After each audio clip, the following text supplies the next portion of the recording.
ఎటువంటి వ్యతిరేకత కూడా లేదు.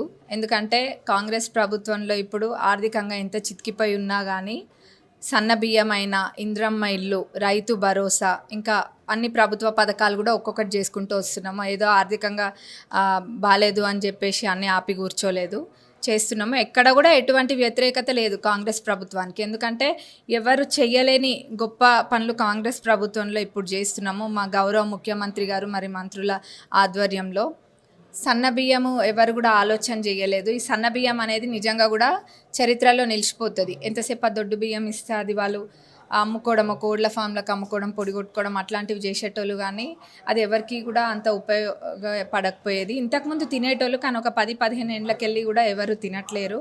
ఇప్పుడు ఇల్లు, మనం ఉండడానికి ఇల్లు, ఇంట్లో వండుకోవడానికి గ్యాస్ సిలిండరు, బియ్యము, సన్న బియ్యము, మళ్ళా కరెంటు ఫ్రీ, సిలిండరు ఫ్రీనే, ఇంకా అన్నీ కూడా అట్లా చెప్పుకుంటూ పోతే కాంగ్రెస్ ప్రభుత్వం చాలా చేస్తుంది. ముఖ్యంగా మహిళలకు కూడా పెద్దపీట వేయడం జరిగింది. మహిళలని లక్షాధికారులని, కోటీశ్వరులను చేయాలన్న ఆలోచనతోటి ముందుకెళ్తున్నాం. అందులో ఎటువంటి ఇది లేదు, వ్యతిరేకత అనే వర్డే లేదు అసలు.